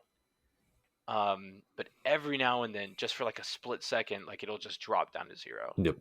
And I just have to convince myself to keep Yep. going, to keep Mm. talking. And because like if someone comes in, first off, the numbers don't refresh like instantly. So someone could come in and I won't even know unless they say something in chat sometimes. And so I just have to keep talking and keep, trying my best to stay into Right. it enough that someone might stay. Someone might find my channel and think that they Mm-hmm. like it and then stay for a bit. But yeah, that's probably actually the hardest part about streaming. Just when you hit a plateau, Right. either in followers, viewers, what have you, and just not, you feel like that thing goes on forever. Yeah, no, I mean, I really my hat off to you because it is, I personally, for me, that'd just be a big mental marathon, Oh and yeah. just trying to stay focused, trying to stay talking and everything like that. So Yeah. Dude, I'm telling you, it was easier as a kid. I bet, man. A lot of things were easier as a kid, right? So ain't that yeah. the truth? Well, we're kind of getting close to the end, but still got a couple questions for you. And then, of course, I Sure. have a big question, kind of a deep question for you to wrap everything Yeah, up. don't spoil No, it I for me. won't. Yeah, for sure. But just another question to maybe wrap up a little bit about the streaming. How did family and friends react to it when you told them and anything like that? So obviously, like I mentioned, my grades for a minute there, right before COVID and kind of during COVID, were not great. Mm. They weren't. Had to retake a couple classes, what have you. And so, admittedly, I don't know if I've told my dad actually to start. Not that I've been keeping it a secret from No. him or anything. That's not at all what I want to do. But I just don't know if it's come up. Yeah. Yeah, no, it's not really But my something you're gonna walk mom, around and be like, I'm streaming. I'm right? streaming. I'm a streamer, Dad. Look at me go. Like, are you proud of me? Even though like you're a lawyer and like actually do really well for yourself. Like, yeah. Um, but I remember when I told my mom that one thing, she was excited that I was doing something, Mhm. which was really nice to have. Just she was like, I'm glad you're, making some commitments, and getting on, some kind of path. But she was worried that my grades were going to suffer Mhm. for that, even more, that I was just going to be taking time away from that. And so, you know, um, definitely had some compromises here and there. Right now, I'm not in school Mhm. actually, but I am taking summer classes when I move. I'm moving to Jonesboro Gotcha. next week. Oh, well, I'm glad we got the episode At in. the end, yeah, that I was trying to say, the sooner the better, Yeah, dude. for Because sure. For sure. um, and I'm hoping that with what I've learned with streaming, with just being consistent and having schedules and plans and all these things, that I'll be able to take that back into school. Mhm. That it'll help me. Mhm. But yeah, that was really what Mom was worried about. I told my sister, and she kind of had a similar reaction. My sister is, as much as she tries not to be, there are times when she's kind of my second mom. Right. You have an older sister Of as course. well, right? Yes. Yeah. I've never met her, but I'm sure that you can speak a little bit similarly. A little bit when I was younger, but now it's gone more to we see. I think her and I see each other as really big equals. So Okay, yeah, that's awesome. yeah, and it just happens. She's 28, Oh, I mean, and so listen, Susan and I definitely got way cooler with each other as soon as we hit we're high tight. school. Yeah, we're pretty chill. But yeah, so when it comes to things like school and stuff, she does get a little bit mommy, but whatever. And then I told my grandma on her birthday. Nice. Because like when you give your grandma a call on Here's her birthday, my present. right? You know what I mean? Yeah, no, I didn't have a present for her. Jesus, I'm a college kid. I don't have money.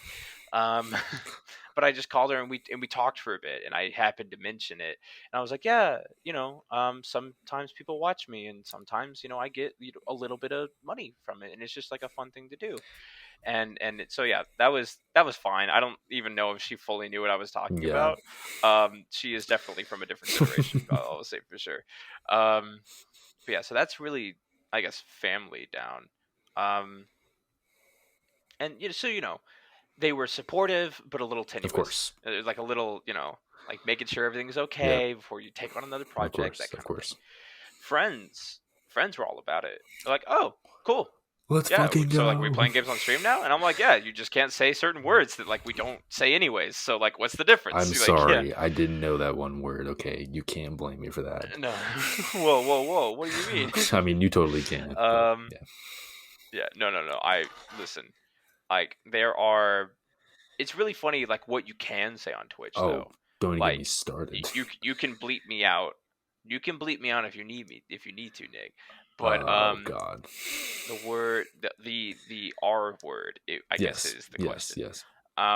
Is there's like a frequently asked questions for people who are joining Twitch, right? And one of them says, "Can you say the word retarded on stream?" Mm-hmm.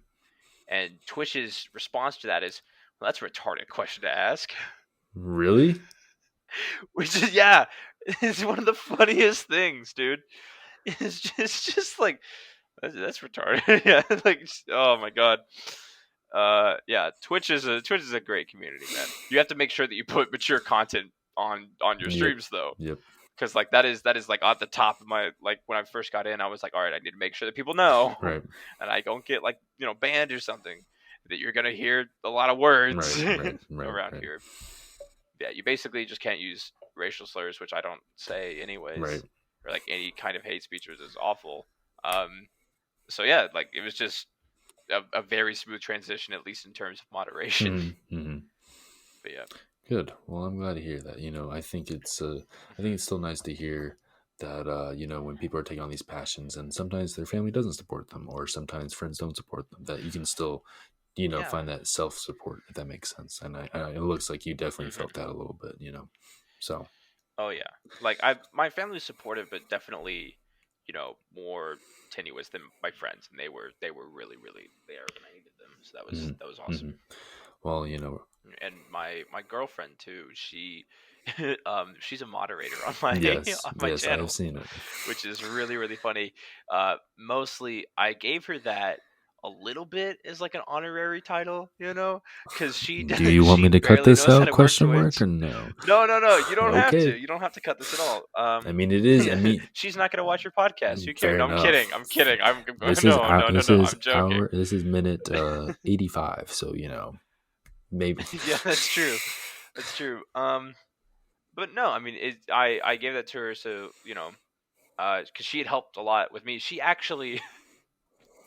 My first follower was an account called user072420. And his name was Adrian, and he goes to like a college in Illinois for like a music major, right? That was my first follower ever. I learned like a month later that Zoe was Adrian. She had catfished me into being my first follower. She said, I didn't want you to, feel like you didn't have anybody watching. That, like I didn't want you to be alone. Well, that's fucking adorable. I was like, I love you so much. No, but like just the fact that like she She catfished the hell out of I'm me about to too. say Like I was Adrian, so University of surprised. Illinois music major. Yeah. No, she had like a whole thing like just ready to go. And I was like, how the hell did you do that? It's kind of scary. Yeah, as soon as I made affiliate, she told me. Mm-hmm. So yeah, that was really That's fun. funny. That is funny. Hmm. Well, getting towards the end of the podcast a little bit here, we Right. I have a of quick course, question for you anything, actually. I Hmm. know I've asked you a lot of questions, but Besides the podcast, is there anything during kind of COVID that you tried that was new or maybe that you got back into, you know, that anything like that? Any hmm hobbies? Like, it doesn't have to be like a huge thing because this podcast, pretty big yeah, podcast. you know it. But any just like hobbies or things that you were like you picked up on again. Yeah, no, I think I was very fortunate during the pandemic to live with my parents again. I was Hmm. again fortunate they were willing to take me in, and also I had Right. a close friend. Her and I hung out a lot, and then it was really nice to have that connection during the time. And I was able to do a lot of things and explore a lot of places with her. Um, you know, some positive stuff, some negative stuff, as all great things do. So Right. we went to a park called Devil's Lake, like a state park. So that was really nice. But I would say so Nice. I'd say that wouldn't be a hobby, but I think that was a really big pillar that supported me during that Hmm. time. Sure. And Just being able to hang out with that person again and be able to mhm, have that in your yeah, life no, again. So and that's nice. I do appreciate them for what they did during that time. So um, I'd say a hobby that I definitely working out, as you know, I kind of live, breathe, and die Hmm. by it. But Yeah, yeah. The gains are all for Nick yes, as Stone. you know, Yeah. right? I try my best. But Hmm. Hmm. I took a very big break from working out actually. I so Mm, okay. COVID happened March, right? And the gym and Right. everything closed down everywhere, so I could only work out at home. And so I was like, "Fuck it, I don't need to work out." And so I've done this before. Usually I take like a 2 week break from working out because 6 days a week, 2 hours every day, it's a long Right. time. It's a lot. Yeah. So, like my first break since January will be when I come down and visit everyone in Little Rock in May. That will be my first break. So, yes, Yes. Oh, I'm so indeed, excited for indeed, it that. will be a great time. But no, I took a giant break from working out. And so I took a break for like 4 or 5 weeks. I didn't start working out again until like Hmm. first week of May or something like that. And so my biggest thing is you Okay. probably saw was posting it on Instagram and stuff like that.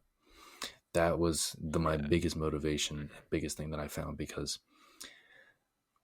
as a lot of people may know or may have not know, is that post was of course to encourage and help others, but it was really helping myself. I mean, I think I've discussed this before and I've talked about it a little bit, Hmm.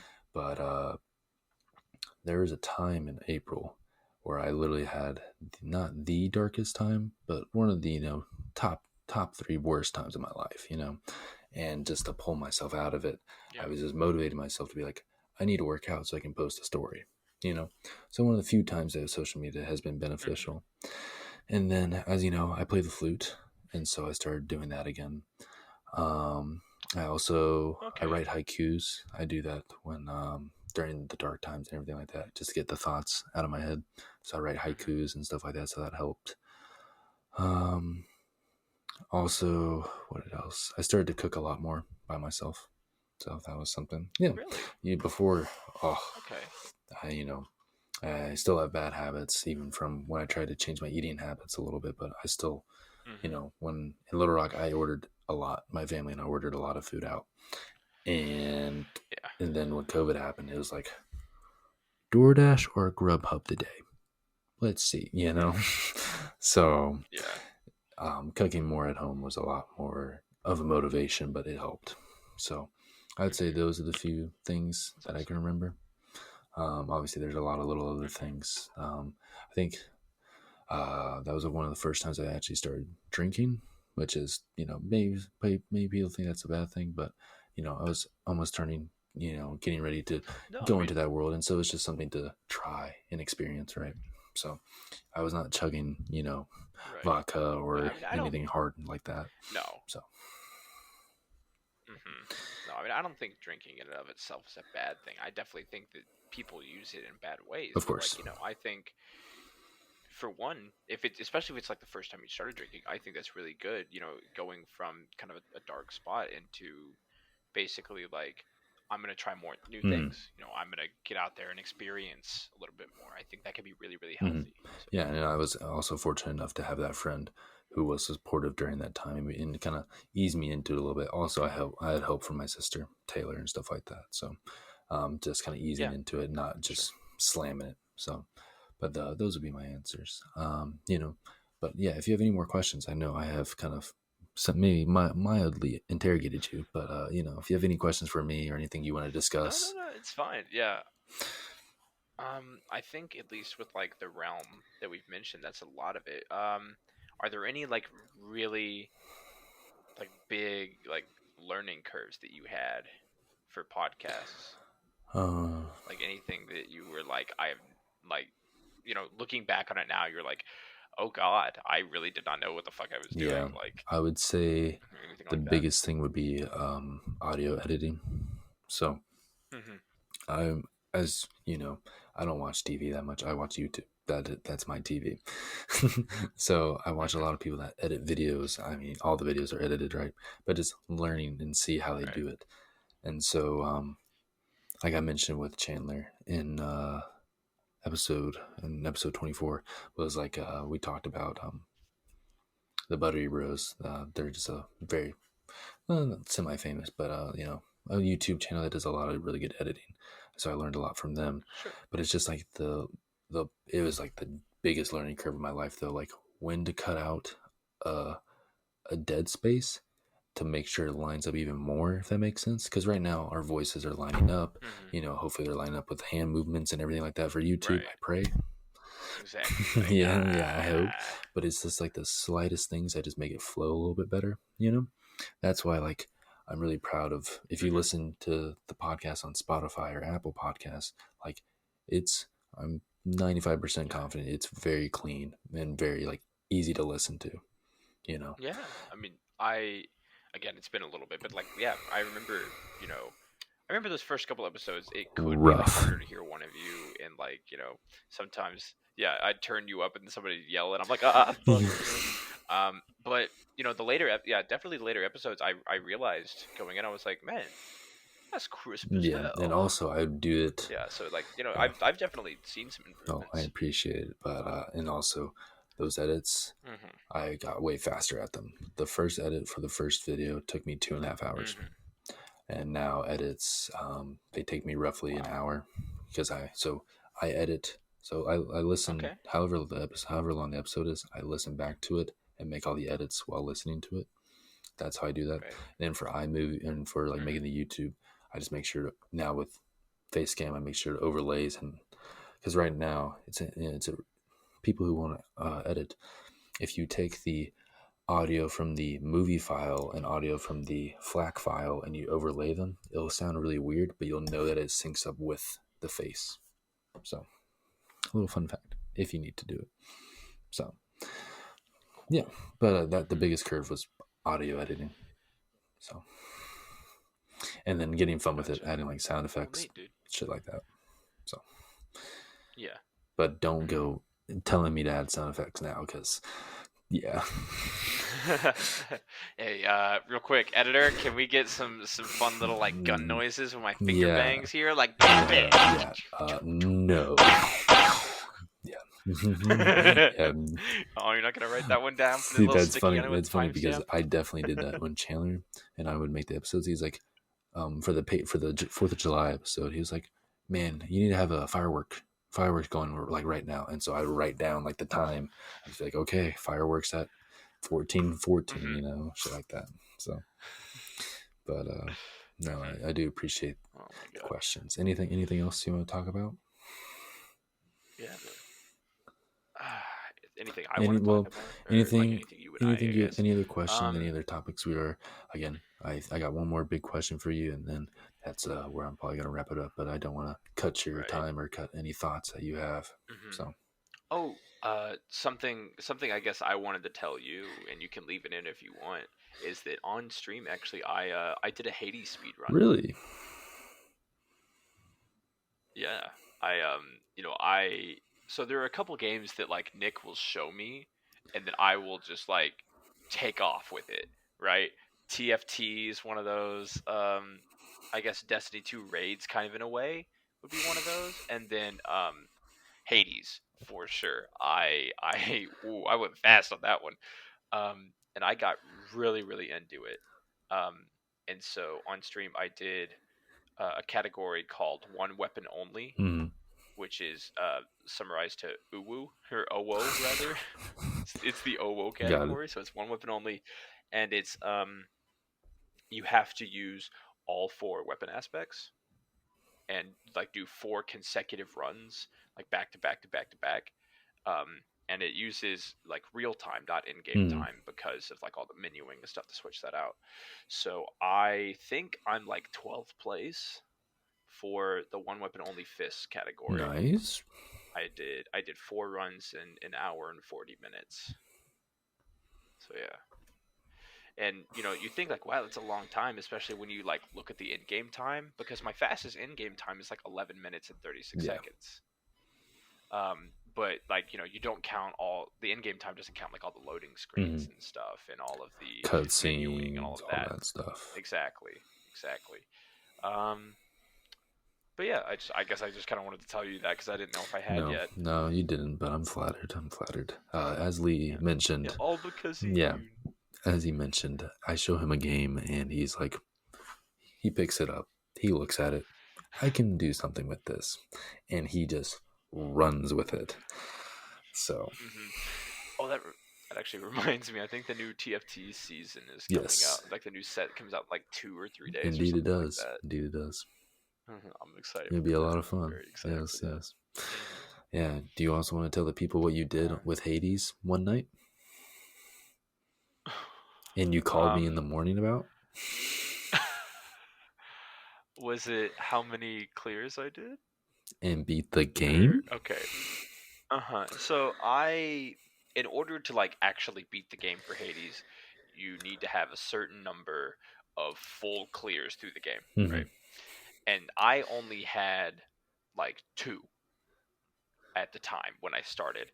And then I went ahead and did like 8 in a row and actually beat the game in a single night. I go a little bit crazy when I find a game that I love. Yes. Like I do nothing but play that game. Like I'll put 50 hours in a single week and then I'll kind of finish it and be done with it. So I'll play a game really fucking hard for like a week and then just leave it. And sometimes I go back to it, like The Witcher 3 I went back to, which I'm so glad I did it. It's an amazing game. But yeah, so that's kind of how I am. And streaming actually has been beneficial in some ways for that as well, because I actually just played tonight my first like actual story game on stream. It's a game called A Plague Tale. I've not heard of it. Which has to do with it's obviously like fantasy horror a little bit, but it's like there's a big plague in France and England are fighting. I think it's like 1387 or something. Is the Black year? Plague question mark?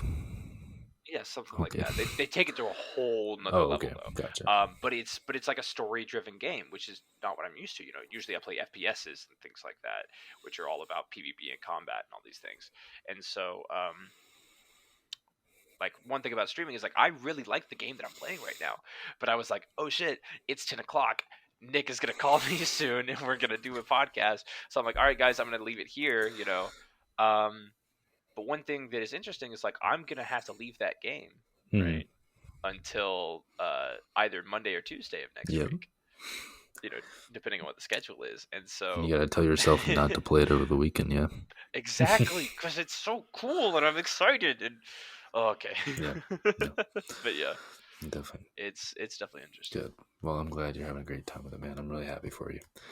Thank you. So yeah, just to wrap up the podcast here, I got a deep question for you. Take your time. Okay. Anything like that. But Mm-hmm.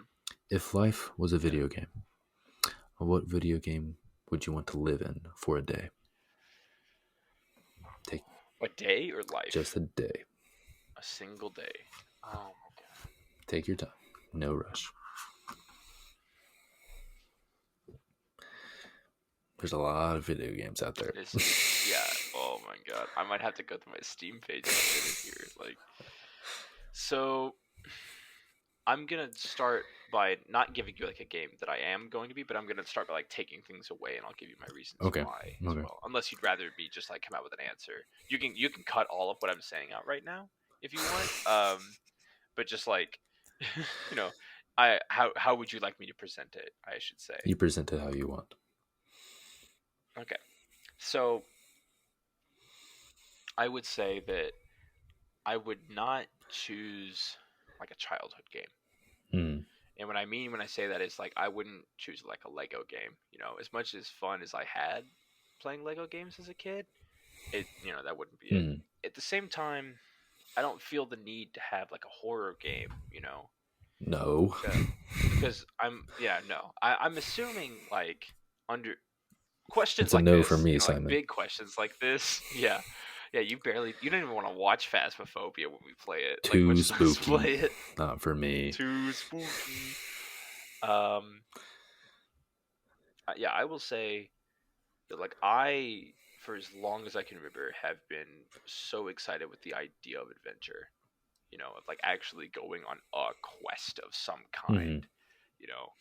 And I love like leveling games and like skill trees and things. So my first thought process is that I'd still want to be me, right? So as much as I like a game like The Witcher 3, that kind of means that I would be Geralt in that situation, I guess. Yeah, it's the life of a video game, right? If you've seen the movie with the Ryan Reynolds coming out, about him being an NPC in a video game, right? And then him taking control. I have not seen this. Yeah. I have not There's seen this. It's a really good trailer. You should look it up. Okay, yeah, I will. It's a really cool movie. It has Jacksepticeye in it, actually. Ooh, Jacksepticeye's in a movie with Ryan Reynolds? Yeah, it's pretty sick. That's hilarious. Yeah. Oh my god, that's awesome. Yeah, so you wouldn't be the main character. You could possibly be you're just in the world, right? Yeah, and I would think what I would want to do is be like a player character. Right. I may not be like the main man, like part of the party. Yeah, exactly. For sure, yeah. Or just like one of the many, that kind of thing. Right. So something probably open world, that kind of thing. My brain keeps going back to The Witcher, and that might be where I leave it, actually. Because as much as I like Skyrim, I don't think that's for me. Something about just like how cold it is. I don't know why that's what's coming to mind. Not the dragons flying around, or the werewolves, or nothing like that. Exactly. No, it's just cold. No, fuck it, it's cold. Dude, I'm talking about The Witcher 3 over here. You think I have a problem with dragons and werewolves?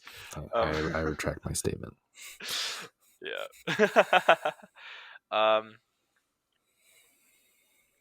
Gosh, that's a really good question. Thank you.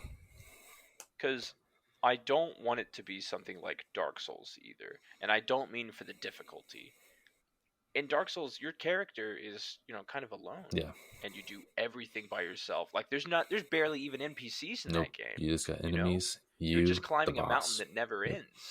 Exactly. You know what? I might have to say give me The Witcher 3. Okay. Final answer. I don't have to be Geralt, but I would want to be a Witcher. Like even if it's just for a day, I want to like have those senses track. Like I don't care about the discrimination portion because if anyone who hasn't absorbed as much Witcher like media as I have, both the Netflix and some of the games, there are also books which I want to read but have not. The Witchers are like some people, especially people like in their church, they don't have like actual God. They have like a God, kind of thing. So people in their church see witchers as an abomination combination of like human beings and magic, and think that it's like sick and twisted. So I think that, especially if it's just for a day, I can deal with that. One day of just Because berating and being seen as an abomination. I'll live. exactly. I just want to be able to be like a skilled swordsman, like use like small amounts of magic, hunt, track down, and kill monsters. I think for a single day, I could do it. I respect that. Like, obviously in a video game setting, yes. where I have, a stamina bar and not and not like actually have to lift my gut like on top of shit, you know. Yeah, I think that is the experience that I would want to have, something like that. Either that or some game that I can't remember, just like about a quest, a mighty quest.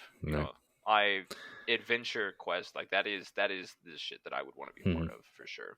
Cool. Well, thank you for sharing. I respect your answer wholeheartedly. Thank you. Do you have of an course, answer to that and question? given I made the question, of course I have an answer. Yes, I would love to hear it. So it'd either be Pokemon or it'd be the Kingdom Hearts series. Pokemon's a really good I answer. know it is. I didn't think about that. I'm not changing my answer, but Pokemon's a really good answer. It's okay if you want to copy me. It's okay. No, it's okay. No, it's fine. I'm going to stick with mine because I still hold true to it. But no, I think that is a solid answer. I'm looking around right now because I've got my Game Boy SP here with Pokemon Emerald in it. Yep.